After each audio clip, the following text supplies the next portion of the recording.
Yeah.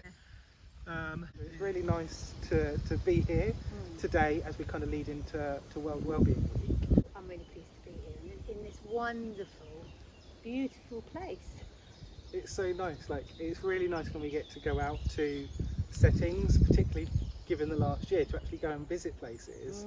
And for us this morning to have been able to go, oh, we're not just going to meet in a room, to come outside, to meet and to kind of walk around, it's just an opportunity that you kind of forget is there a lot of the time, isn't it? And also that sometimes we're in quite a wild place, which is Stansted Park, which is just outside Havant, but being in any outdoor green space is so beneficial for your health and well-being. I think it's trying to encourage people to use the spaces as well, isn't it? And I think that's something that we find through a lot of the work that we're doing, where we're trying to engage people to speak more proactively about mental health and well-being and engage in the things that kind of help support our well-being. In those moments, like you say, just to stop and pause and enjoy.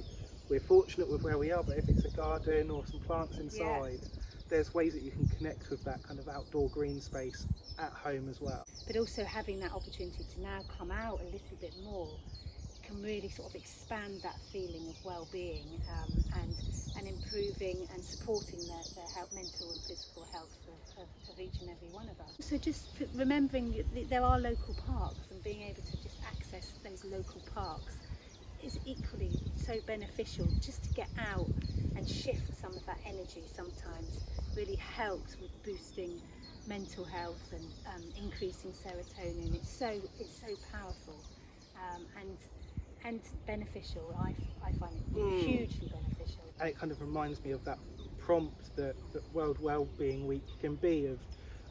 We had the discussions earlier in the year with Mental Health Awareness Week of the importance of outdoors and nature, and it's great when those prompts are there, and I think this is an opportunity to maybe reinforce that message of these spaces are still available. And it's free, which is so hugely beneficial. It's that side, isn't it, of, like you say, utilising the space that's there. And I think often with some of the work and the training that we do, where people sometimes struggle to start those conversations as well. Like we've talked about the outside spaces and the walking, and what a great opportunity to have or start some of those conversations with people, maybe where you're kind of walking alongside and that you feel a little bit more open. And I think the fact you're physically moving at the same time as well is a really prime thing for having those conversations. So if you are thinking that you want to kind of start or open a conversation, this could be a really nice way to do it. Is kind of invite a friend or a family member to come and have a walk, and while you're doing that, have some of those conversations about some of the things that you might have been struggling with or thinking about. In a space like this, it's also non-confrontational as well. So like you say, having those conversations or discussions with someone, you're not meeting them face to face, you're walking alongside them, and sometimes it's just easier to have those open conversations.